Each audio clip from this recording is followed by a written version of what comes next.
Eu deveria ter percebido que ele estava me observando há semanas. Mas quando você está afogando no próprio casamento, qualquer tábua de salvação parece um milagre. Até descobrir que algumas tábuas te levam direto para o fundo. Meu nome é Helena Ferreira. Tenho 42 anos, cabelos castanhos que começam a mostrar os primeiros fios grisalhos, e acabei de descobrir que fui a peça principal em um jogo que nem sabia que estava jogando. Esta é minha confissão. Esta é a história de como descobri que tanto meu marido quanto meu amante eram mentirosos. E de como consegui minha vingança. Se você tem medo de descobrir verdades sobre as pessoas que ama, talvez não devesse continuar ouvindo. Porque esta história vai mudar a forma como você enxerga a traição para sempre. Por 15 anos, construí o que todos chamavam de vida perfeita. Carlos Eduardo Ferreira, meu marido, é um dos advogados mais respeitados da cidade. Especialista em direito empresarial, sócio de um escritório que fatura milhões por ano. Nossa casa no Alphaville é o tipo de lugar que aparece em revistas de decoração. 4 suítes, piscina com borda infinita, jardim projetado por um paisagista premiado. Jantares com desembargadores, viagens para Miami nas férias, conversas educadas sobre o mercado de ações e os melhores investimentos. Eu era a esposa perfeita, sempre bem vestida, sorriso nos lábios, interessada nas conversas dos maridos dos amigos sobre seus negócios. Mas a perfeição, descobri aos 41 anos, pode ser uma prisão dourada. Carlos trabalha das 6 da manhã às 10 da noite, incluindo fins de semana. Nossas conversas se resumem à logística doméstica. Você pagou a conta da luz? Não esqueça do jantar na casa dos Pereira sexta-feira. O jardineiro disse que precisa trocar o sistema de irrigação a ponto. Quando foi a última vez que ele realmente me olhou? Não apenas passou os olhos por mim enquanto checava o celular, mas me viu? Quando foi a última vez que fizemos amor por desejo, não por obrigação conjugal? Quando foi a última vez que rimos juntos de algo que não fosse uma piada pronta de algum cliente? Eu havia me tornado uma peça da decoração. Cara, bem conservada, mas apenas decoração. Acordava às 6, ia para a academia, voltava para arrumar a casa que a empregada já havia arrumado, almoçava assistindo séries na Netflix, passava a tarde lendo ou organizando armários que já estavam organizados. Foi numa terça-feira de março, às 2h15 da tarde, lembro do horário porque olhei para o relógio quando aconteceu, que tudo começou a mudar.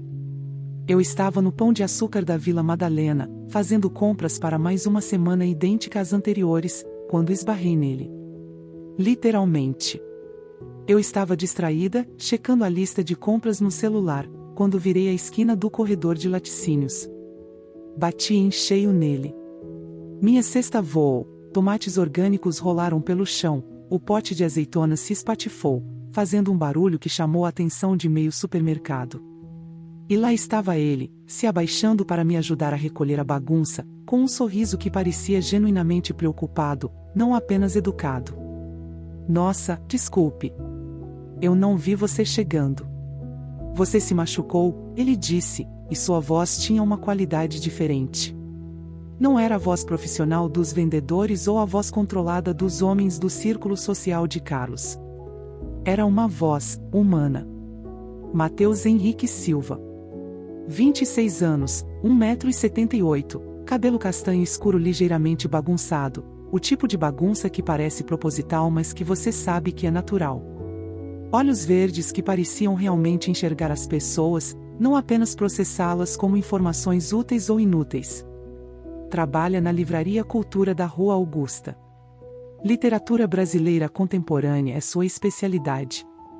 Formado em letras pela USP, estava terminando o mestrado sobre Clarice Lispector.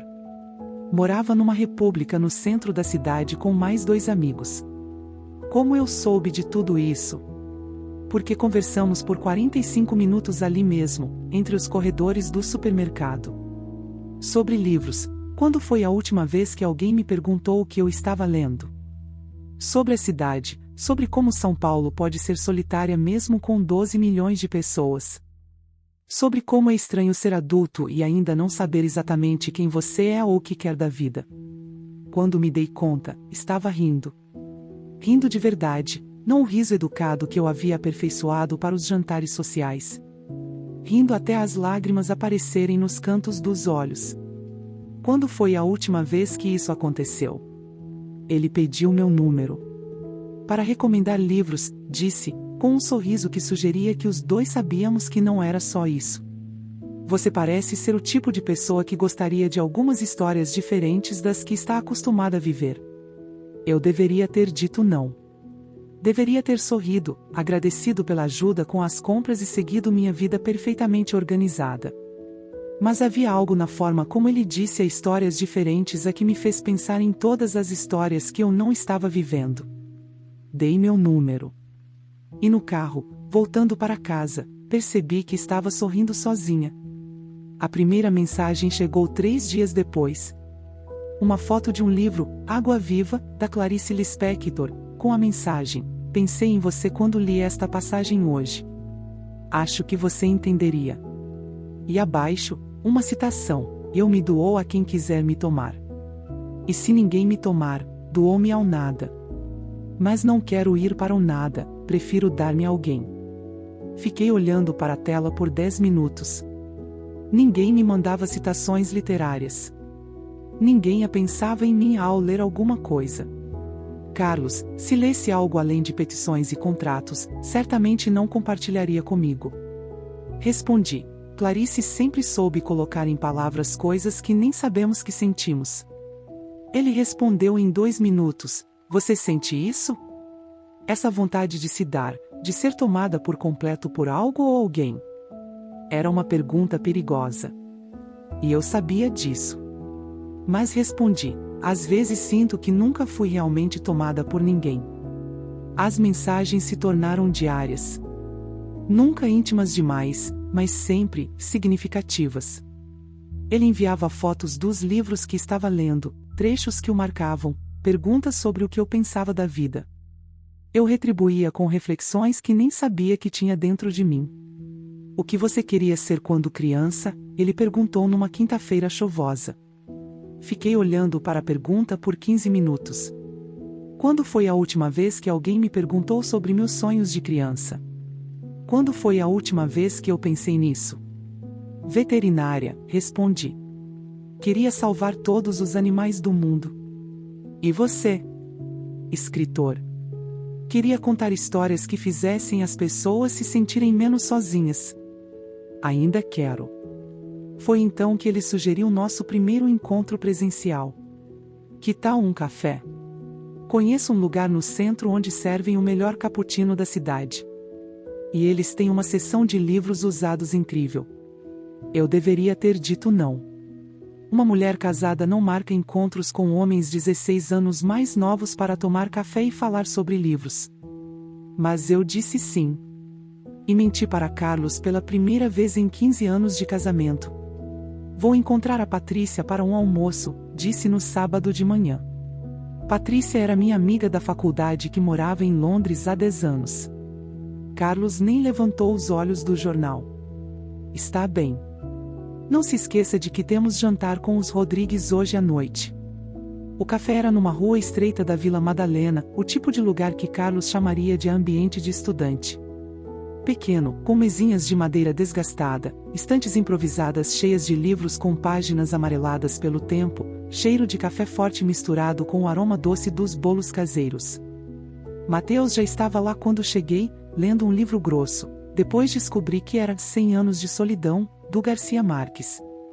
Ele se levantou quando me viu, sorriu daquele jeito que parecia que ele havia guardado o sorriso o dia inteiro só para me dar naquele momento.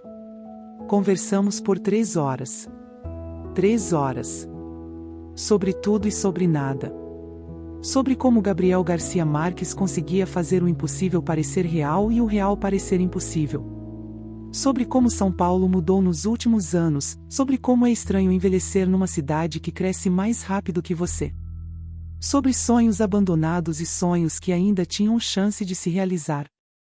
Ele perguntou sobre meu casamento. Não de forma invasiva, mas como alguém que realmente queria entender quem eu era. Você é feliz? Perguntou, mexendo distraidamente no açúcar do café. Eu poderia ter mentido. Deveria ter mentido. mas havia algo nos seus olhos que pedia honestidade. Eu sou segura, respondi. Mas felicidade? Não sei se lembro como é isso. Ele assentiu, como se entendesse exatamente o que eu queria dizer. Segurança e felicidade às vezes são coisas opostas, disse. Para ser feliz, você precisa estar disposta a correr alguns riscos. Quando nos despedimos na porta do café, nossas mãos se tocaram. Não foi acidental. Ele segurou minha mão por 3 segundos a mais do que seria apropriado, e eu não puxei a minha. Senti um arrepio subir pelo braço, algo que não sentia há tanto tempo que quase havia esquecido que era possível.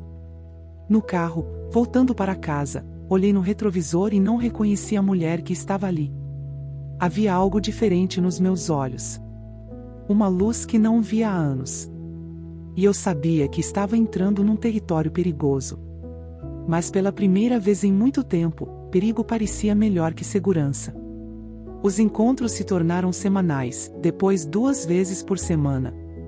Sempre em lugares discretos, longe do meu bairro, longe das pessoas que poderiam reconhecer a esposa do respeitado Dr. Carlos Ferreira tomando café com um rapaz jovem demais para ser apropriado. Eu me tornei uma especialista em mentiras elaboradas. Curso de culinária francesa às terças e quintas. Personal trainer às quartas. Voluntariado numa ONG inexistente aos sábados. Carlos nunca questionava, nunca pedia detalhes. Ele estava ocupado demais ganhando dinheiro para suspeitar que sua esposa estava ocupada demais sendo feliz. O primeiro beijo aconteceu numa quinta-feira chuvosa de maio. Estávamos na livraria dele depois do expediente. Ele havia conseguido as chaves para me mostrar uma edição rara de Machado de Assis que havia chegado. A loja estava vazia, apenas o barulho da chuva batendo na vidraça e nossas vozes baixas ecoando entre as estantes. Eu estava folheando a Dom Casmurro quando ele se aproximou por trás, tão perto que senti o calor do seu corpo. Você já se perguntou se Capitu realmente traiu Bentinho? Sussurrou no meu ouvido. Ou se ele era apenas um homem incapaz de confiar na mulher que amava? Quando me virei para responder, nossos rostos estavam a poucos centímetros de distância. Pude ver cada detalhe dos seus olhos verdes, pequenas manchinhas douradas que não havia notado antes. Senti sua respiração na minha pele. Helena, ele disse meu nome como se fosse uma oração. E então me beijou. Foi como o despertar de um sono de 15 anos. Cada célula do meu corpo estava viva, elétrica, pulsando com uma intensidade que eu havia esquecido que existia. Suas mãos nos meus cabelos, minhas mãos segurando seu rosto, o sabor de café e promessas não cumpridas. Quando nos separamos, eu estava tremendo. Não de frio, mas de uma mistura de desejo e terror. Eu não posso, sussurrei, mas minhas mãos ainda estavam no seu rosto, contradizendo minhas palavras. Você pode, ele disse, beijando minha testa. Você merece se sentir assim. Merece ser desejada, ser vista, ser amada de verdade. Cheguei em casa naquela noite com os lábios ainda formigando, o coração batendo tão forte que tinha certeza de que Carlos perceberia. Mas ele estava na mesa da cozinha, notebook aberto, falando ao telefone com um cliente. Acenou para mim distraidamente quando entrei. Como foi o curso de culinária? Perguntou quando desligou, sem levantar os olhos da tela. Aprendemos a fazer coca au vin, menti, e a mentira saiu tão facilmente que me assustei. Que bom! Tem alguma coisa para jantar? Estou morto de fome. Preparei um sanduíche para ele e fui tomar banho. Debaixo da água quente, chorei. Não de arrependimento, de alívio. Alívio por ter lembrado como era se sentir viva. Mateus alugou um pequeno apartamento no centro 2 semanas depois. Para ter mais privacidade para escrever, ele explicou. Era um apartamento simples, um quarto e sala, mas ele o decorou com carinho. Estantes improvisadas com tijolos e tábuas, plantas em vasos de barro, uma máquina de café italiana que ele havia comprado usada. Era lá que nos encontrávamos agora. 2 vezes por semana, às vezes 3. Fazíamos amor com uma paixão que eu não sabia que ainda existia dentro de mim. Mas não era só sexo, Conversávamos por horas, ele cozinhava para mim, eu lia seus contos em desenvolvimento. Eu havia criado 2 vidas paralelas. Helena Ferreira, esposa perfeita, que participava de jantares beneficentes e discutia investimentos em fundos imobiliários. E Helena, apenas Helena, que ria até doer a barriga, que fazia amor à tarde com as cortinas abertas, que descobria que ainda podia se surpreender com seus próprios desejos. Por 3 meses, consegui manter as 2 Helenas separadas. Até que começaram a acontecer coisas estranhas. Carlos, que nunca prestava atenção em mim, começou a fazer comentários sutis no início. Você parece diferente ultimamente, disse uma noite durante o jantar. Mais animada. É um novo personal trainer? Meu coração quase parou, mas consegui sorrir e responder que sim, que o exercício estava me fazendo bem. Que bom, ele disse, mas havia algo no tom da voz que não consegui decifrar. É importante você se cuidar. Uma mulher da sua idade precisa se esforçar um pouco mais para se manter atraente. A frase ficou ecoando na minha cabeça por dias. Uma mulher da sua idade. Como se eu fosse um carro usado que precisava de manutenção extra para ainda ter algum valor.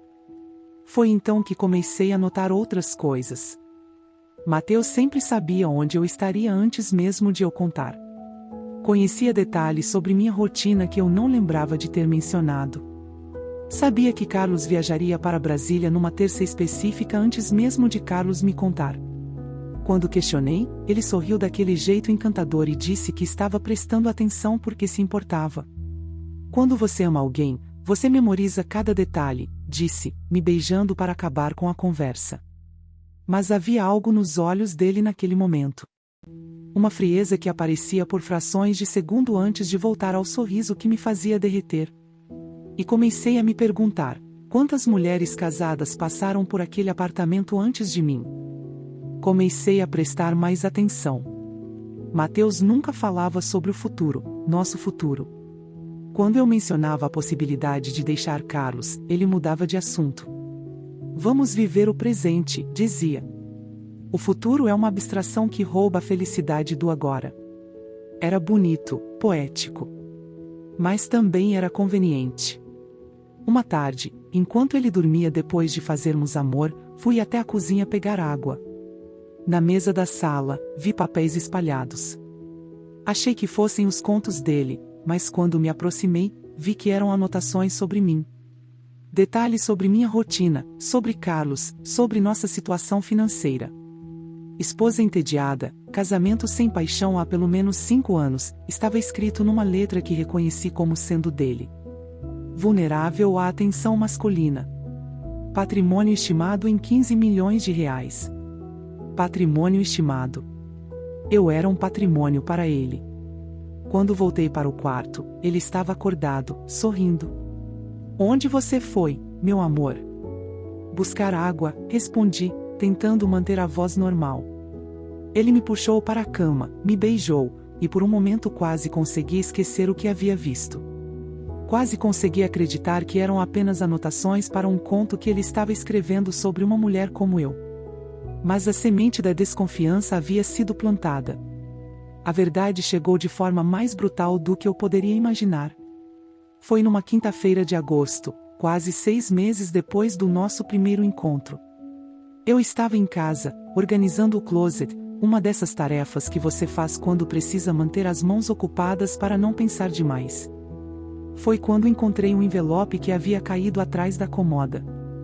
Um envelope grosso, amarelado nas bordas, como se tivesse ficado lá há muito tempo. Dentro havia fotos. Dezenas de fotos. Fotos minhas com Mateus. Fotos íntimas, tiradas sem que eu soubesse. Eu e ele no café onde nos conhecemos. Entrando no prédio dele. Na cama do apartamento que eu achava que era nosso refúgio secreto. Minhas mãos tremiam tanto que quase deixei tudo cair.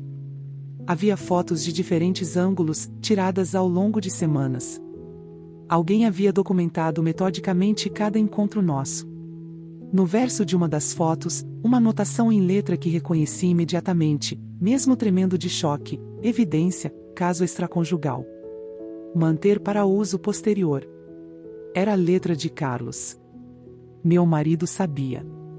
Não apenas sabia, ele havia documentado tudo.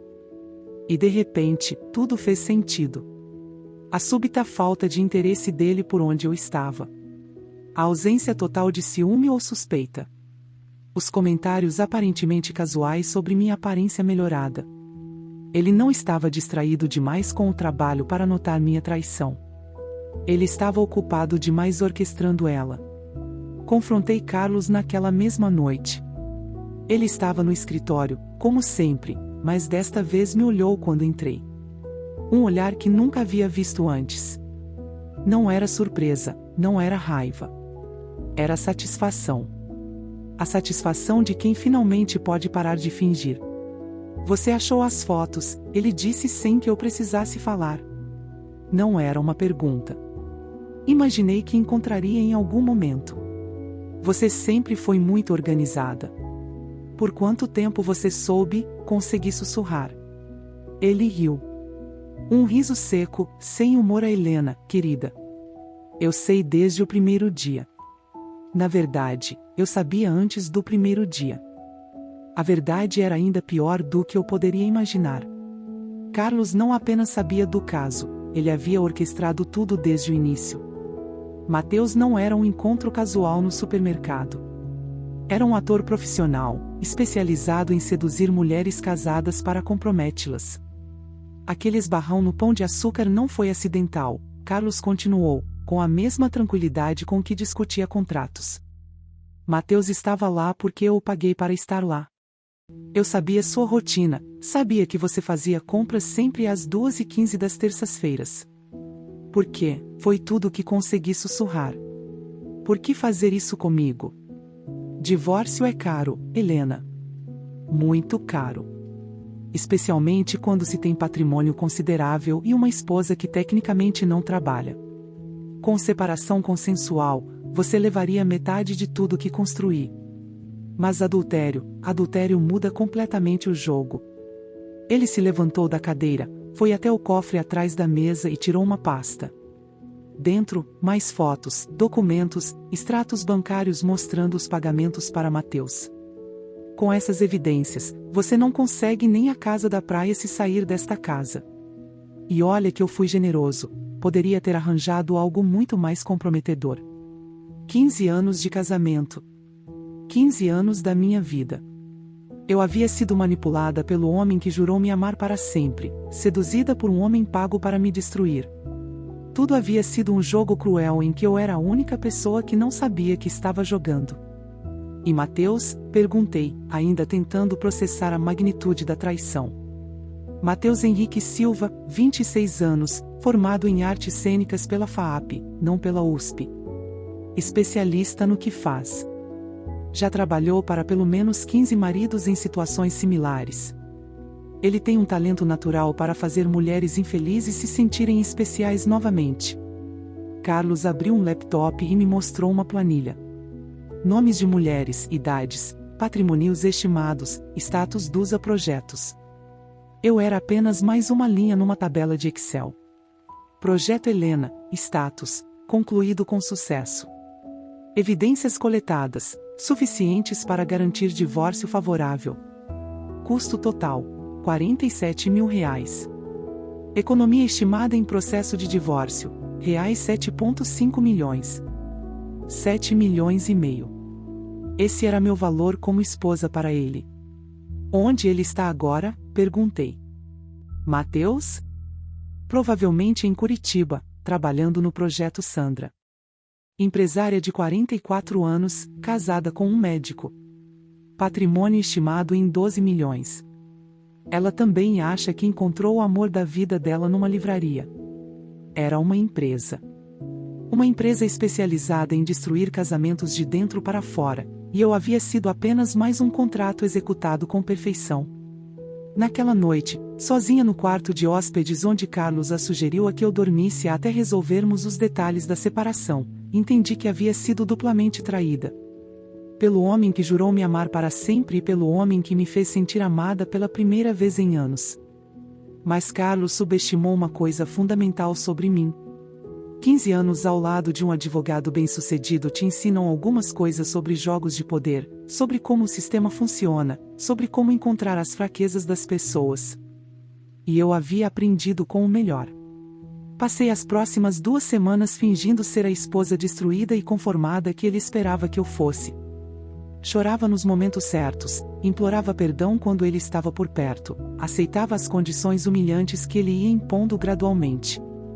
Você pode ficar na casa até assinarmos os papéis, ele disse generosamente. Mas nada de extravagâncias. Cancelei seus cartões de crédito, é claro. Não posso permitir que você gaste nosso dinheiro de forma irresponsável agora que sabemos quem você realmente é. Enquanto isso, eu investigava. E descobri coisas fascinantes. Primeiro, Carlos usava esse esquema há pelo menos 8 anos.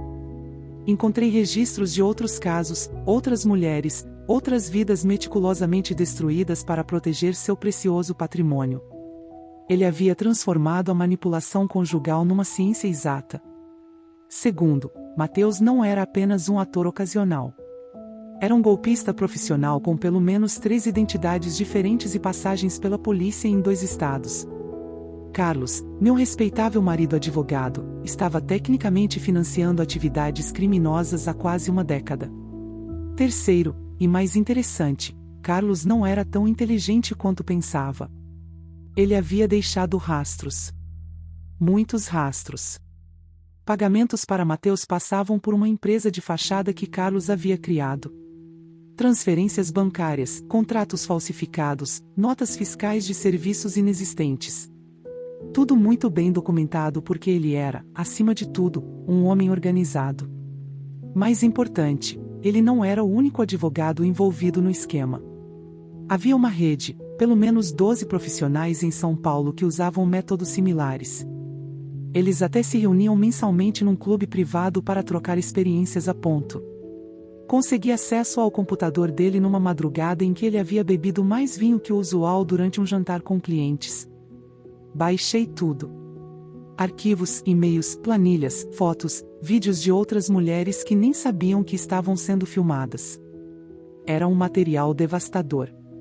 Evidências de formação de quadrilha, extorsão, fraude, violação de privacidade, exercício ilegal da profissão, porque usar atores para incriminar cônjuges definitivamente não é algo que está no código de ética da OAB. Mas eu não queria apenas destruir Carlos. Queria justiça para todas nós. Consegui.